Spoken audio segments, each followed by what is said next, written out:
안녕하세요, 롱건우입니다.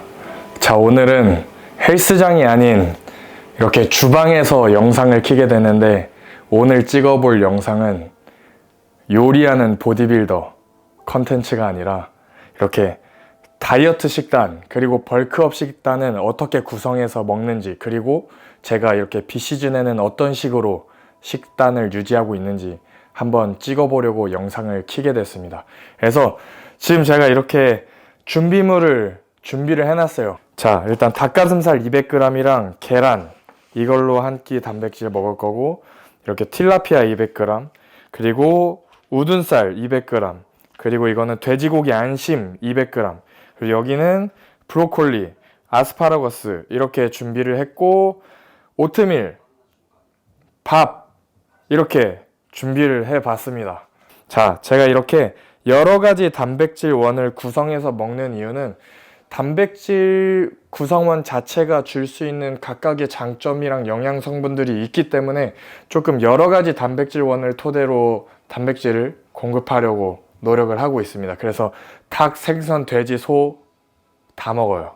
자, 그러면 이제 한번 제가 어떻게 식단을 만들어 먹는지 보여드리도록 하겠습니다. 이렇게 식단을 먹을 때 또 가장 중요한 거는 맛없게 먹으면 안 되잖아요. 그래서 맛없게 먹게 되면은 이렇게 쉽게 포기하게 되고 또 지속 가능하지 못할 수도 있기 때문에 조금 이 영상을 보는 시청자분들이 지속 가능하게 맛있게 좀 먹을 수 있는 방법을 제가 알려드리도록 하겠습니다. 바로 가시죠. 자, 일단 첫 번째로 먹을 식사는 닭가슴살 오트밀 닭죽입니다. 아무래도 아침에 먹는 식사기 때문에 속도 좀 편해야 되고 소화도 좀 빠르게 만들기 위해서 먹고 있습니다. 자, 그러면은 어떻게 만드는지 보여드릴게요. 닭가슴살을 준비해 줍니다. 제가 이 하림 생닭을 먹는 게 아니라 하림 광고가 아니고 하림 갈릭 닭가슴살을 먹는 이유 중 하나는 이 마늘 향이 좀 첨가가 되면은 맛이 있어요. 그래서 이걸로 먹습니다.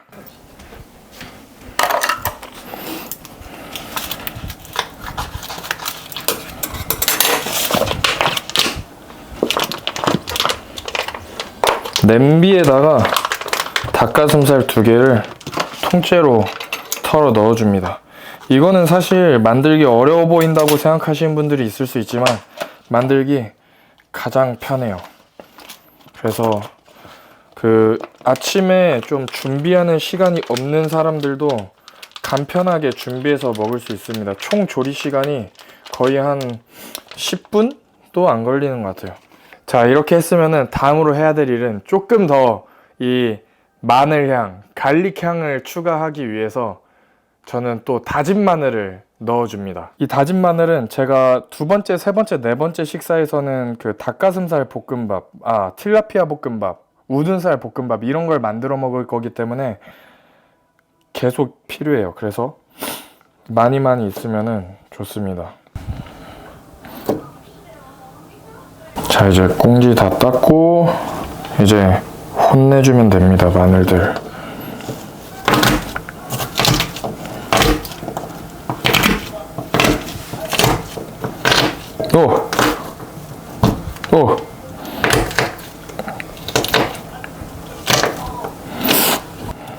혼내주죠.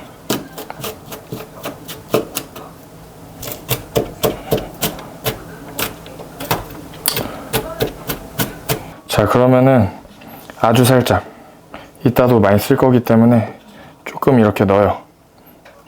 죽을 먹기 편하도록 닭가슴살을 다 찢어놔 줄 겁니다.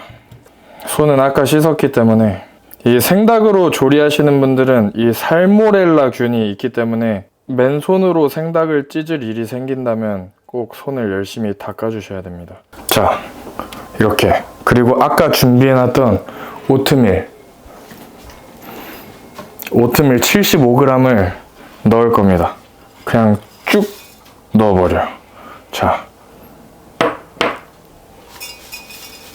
그리고 다음으로 할 거 계란 1개.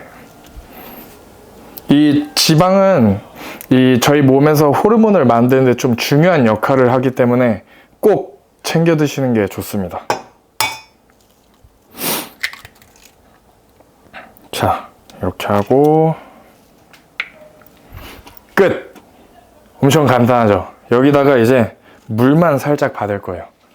물은 어느 정도 받을 거냐면 여기 넣은 재료가 딱 물에 잠길 수 있을 정도까지만,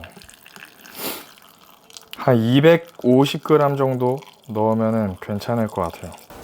자, 이제 그리고 가장 강한 강불로 끓여줍니다. 자, 그리고 소금 먹어도 되냐고 물어보시는 분들이 있는데, 제가 다이어트 할 때나 벌크업을 할 때나 항상 좀 생각을 했던 게, 요즘 그래도 소금을 좀 엄청 많이 먹게 하는 게 유행이잖아요. 그래서 그런 것보다는 딱 어느 정도 적정량의 나트륨만 섭취해 주는 게 좋지, 막 운동 전에 좀 펌핑감을 위해서 막 소금 5g, 10g 막 이렇게 때려 박는 거는 제가 해본 결과 건강상에 크게 좋은 점이 없는 것 같아서, 저는 그 이후로 그냥 한 끼니당 그래도 3에서 4g 이 정도의 나트륨 수치로 한 900, 1000 이 정도 미리그램을 맞추고 있습니다. 그래서 대충 눈대중으로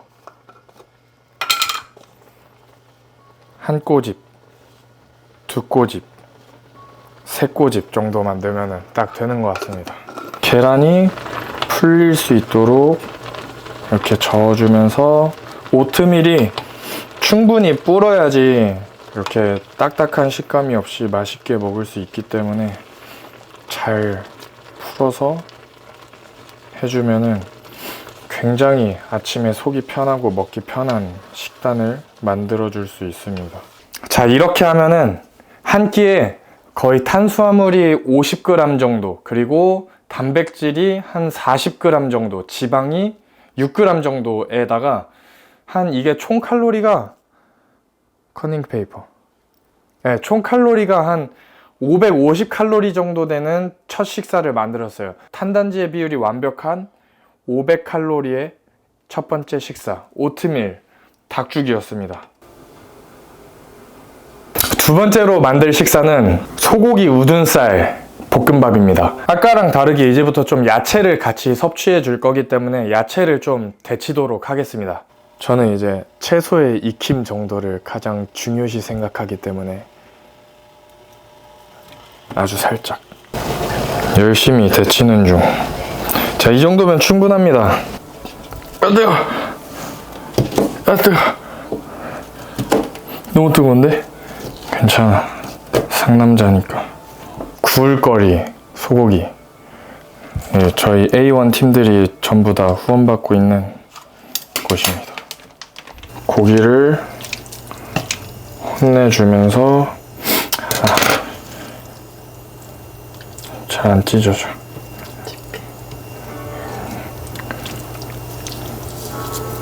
자, 이렇게 준비하고 아까 만들어놨던 브로콜리 같이 넣어버리고, 아까 준비했던 마늘 넣어버리고, 그리고 아스파라거스 3줄,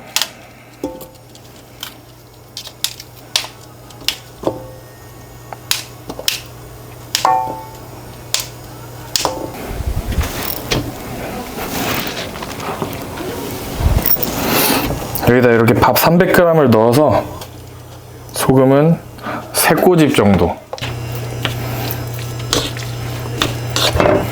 자, 다음으로 만들 식사는 이제 돼지고기 안심으로 만든 볶음밥입니다. 이렇게 돼지고기 안심 넣고, 브로콜리 넣고, 아스파라거스, 마늘 넣고, 밥 넣고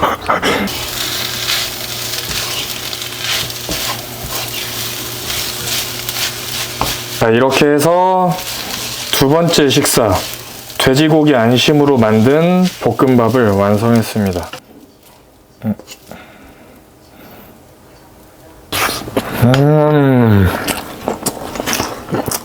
맛있어. 자, 틸라피아는 조리하기 전에 에어프라이기로 200도에 앞으로 10분, 뒤로 10분 해서 먼저 구워놨어요. 그래서 이거 그대로 가지고 가서 동일하게 후라이팬에 넣고 아까 남은 재료들 싹 다 넣어주고 남은 밥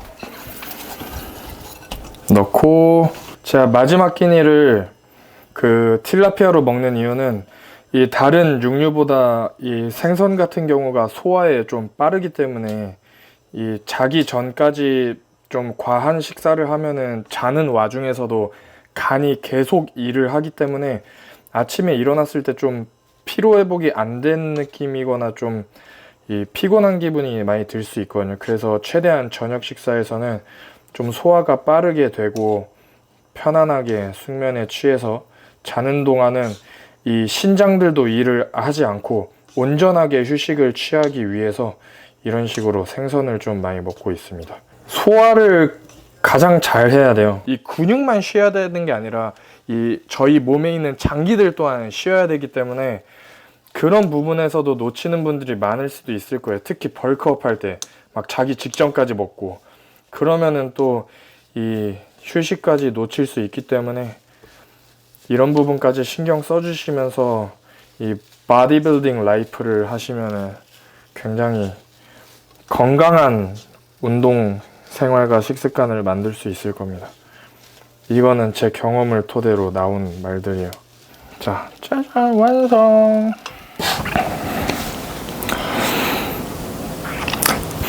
자, 이렇게 해서 이렇게 먹고 있는 식단들을 한번 만들어 봤습니다. 자, 이렇게 요리 영상은 끝내고 제가 조금 더 자세하게 다이어트와 벌크업 이 얘기를 조금 해보도록 하겠습니다. 사실 벌크업이랑 다이어트에 대한 정보는 너무 많기 때문에 이런 얘기보다는 제 경험을 토대로 제가 벌크업을 어떤 식으로 진행했는지, 그리고 그렇게 했을 때 제가 느꼈던 점을 한번 얘기해 보도록 하겠습니다. 저는 운동 시작하기 전에 키가 183에 70 후반 정도 나갔어요. 굉장히 말랐던 편입니다. 근데 지금은 비시즌 거의 100kg에 가까운 체중을 항상 유지하고 있습니다. 일단 제가 처음으로 벌크업을 시작했을 때 저는 근성장을 위한 최소한의 단백질만 섭취해주고 그 외의 것들은 좀 더티한 식단을 통해서 칼로리를 맞췄어요. 예를 들면은 닭의 피자, 닭의 햄버거, 닭의 라면, 이런 식으로 좀 더티하게 벌크업을 진행했습니다. 그 이유는 체질 때문인데, 뭐 체질이라는 게 유전적 원인이 될 수도 있고 아니면은 자신의 지난 식습관을 통한 뭐 인슐린 감수성, 인슐린 저항성 이런 게 될 수 있다고 생각합니다. 그래서 인슐린 감수성이 높은 사람들은 먹기만 하면은 소화가 안 되고 설사하고, 그리고 인슐린 저항성이 높은 사람들은 그냥 먹기만 하면은 그게 다 살로 변하는 거예요. 그게 이제 먹기만 하면은 살이 찌는 체질, 아니면 아무리 먹어도 살이 빠지는 체질, 이렇게 나뉜다고 생각을 합니다. 아무튼 저는 살이 찌는 체질이 아니었고 애초에 엄청 말랐던 사람이었고 살이 너무 찌고 싶었던 사람이어서 이런 식으로 좀 더티하게 벌크업을 진행했던 것 같아요. 근데 이런 식으로 벌크업을 계속 진행하다 보니까 피부에 트러블도 나고 또 몸도 무겁고 피곤하고 이런 건강이 정말 안 좋아지는 기분이 좀 많이 드는 거예요. 그래서 저는 그때부터 벌크업한 체중을 유지할 수 있는 클린한 식단으로 바꿔서 진행했어요. 근데 아무래도 클린한 식단으로 체중을 유지하면서 벌크업을 하려다 보니 당연히 기존에 더티하게 먹었던 식사보다 훨씬 더 끼니 수도 늘어나고 먹는 양도 늘어나게 되는 거예요. 그러다 보니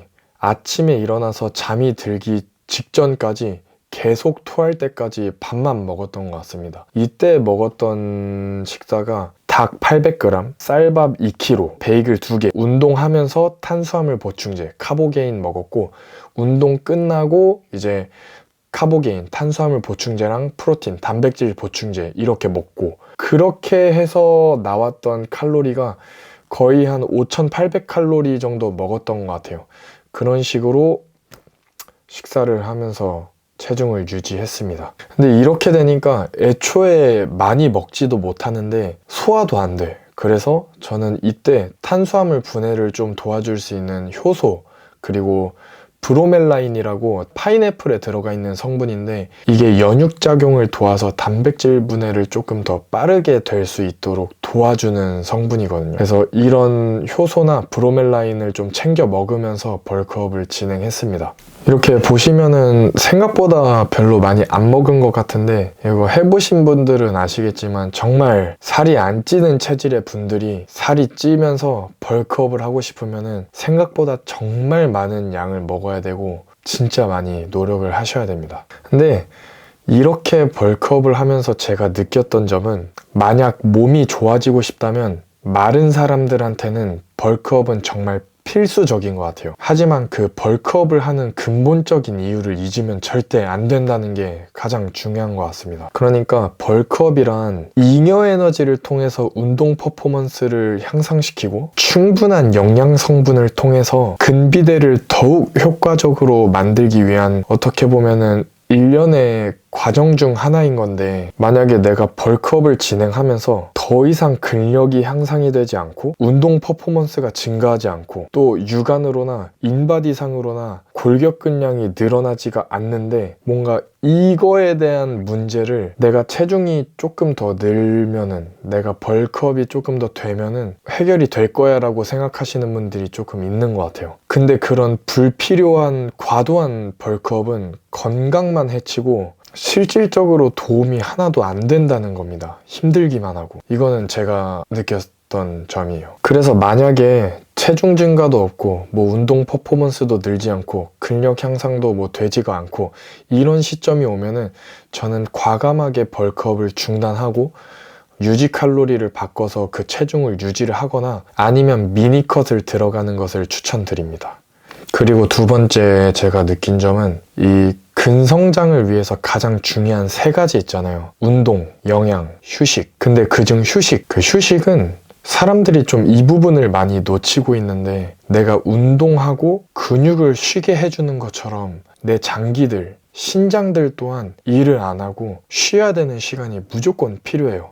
근데 벌크업을 하다 보면은 정말 불가피하게 자기 직전까지 식사를 하게 되고, 또 어떤 사람들은 자다가도 알람 맞춰서 일어나서 식사를 하는 경우가 있잖아요. 근데 이렇게 되면은 숙면에 취하는 동안 내 간이랑 신장, 뭐 장기들이 휴식을 취해야 되는데 계속 일하게 되고, 그게 일어났을 때 피로감으로 연결되고, 그게 운동 퍼포먼스의 향상과 근육이 회복되면서 성장할 수 있는 것을 방해할 수 있는 조건이 될 수 있다는 겁니다. 그래서 너무 과도한 벌크업은 오히려 내 신장과 건강을 해칠 수 있기 때문에, 너무 또 긴 벌크업의 기간은 내 장기들과 간, 뭐 신장들의 건강을 위협할 수 있기 때문에 너무 긴 기간의 벌크업은 또 추천드리지 않습니다. 그래서 뭔가 벌크업과 이 벌크업을 하면서 제가 느꼈던 점을 정리해드리자면, 벌크업은 뭔가 효과적인 근성장을 위해서 불가피하긴 하지만, 그 벌크업을 하는 근본적인 이유를 절대 잊지 말고 건강한 식습관을 통해서 똑똑하게 벌크업을 하는 것이